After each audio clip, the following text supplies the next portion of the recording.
রচিত করেছে মানুষ। যেমন আমরা যে বাংলা ভাষা যে ব্যবহার করতেছি, এটা 200 বছর আগে বাংলা ভাষার কোনো অস্তিত্ব ছিল না, উর্দু ছিল না।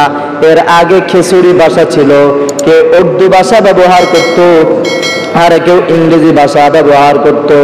যার যেটা মনে চাই সে সেভাবে ব্যবহার করত। 200 বছরের আগে বাংলা ভাষার কোনো অস্তিত্ব ছিল না। যে কেউ এই ক স্বর অ স্বর আ, এরপরে রস্যি দীর্ঘি, এগুলি উচ্চারণ করে প্রত্যেক এক একটা জিনিসের নাম দেওয়া হলো। এরপরে জিনিসগুলো আমরা মুখস্থ করে এখন বলতেছি। এরকম ভাবে ইংরেজি ভাষা 500 বছর আগে এটা ছিল না। ইংরেজি ভাষার আবিষ্কার হয়েছে 500 বছর আগে, এটা ছিল না।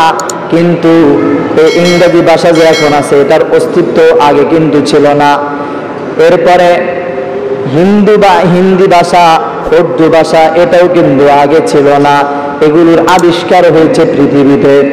কিন্তু আল্লাহ পাক রব্বুল আলামিন কুরআন এমন ভাবে নাযিল করলেন, মক্কার মধ্যে দারুল আরকাম মাদ্রাসা নবীর জন্য বানিয়ে দিলেন। নবী গো, গোটা পৃথিবীর মধ্যে আমি আল্লাহ তাআলা কোন ভাষার মাধ্যমে কোন ভার্সিটি তৈরি করার সুযোগ দিই নাই। নবী গো, কোরআনের একটা ভার্সিটি আপনি তৈরি করেন আরব কান্ট্রিতে। এরপরে মদিনা আসার পরে আসহাবুস সুফফার ভার্সিটি আপনি আবিষ্কার করেন। আপনি আপনার সাহাবীদেরকে কোরআন তেলাওয়াতের মাধ্যমে তাদেরকে এখানে শিক্ষা পাঠ দান শুরু করেন।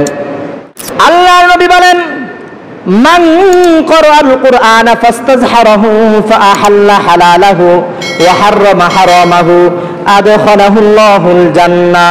আল্লাহর নবী বলেন, আমার যে সমস্ত উম্মতদের মধ্যে থেকে যারা কোরআনে কারীম পড়বে, ফাস্তাযহারাহু আই ফাআহফাযাহু, যারা কোরআনে কারীম মুখস্থ করবে, ফাআহাল্লা হালালাহু ওয়া হাররামা হারামাহু, হালালকে হালাল মানবে, হারামকে হারাম মানবে, আদখালাহুল্লাহুল জান্নাহ, আল্লাহ পাক রব্বুল আলামিন ওই সমস্ত হাফেজ কোরআনদেরকে কুদরতি হাত দিয়ে জান্নাতের মধ্যে প্রবেশ করাবেন। কোন হাত দিয়ে?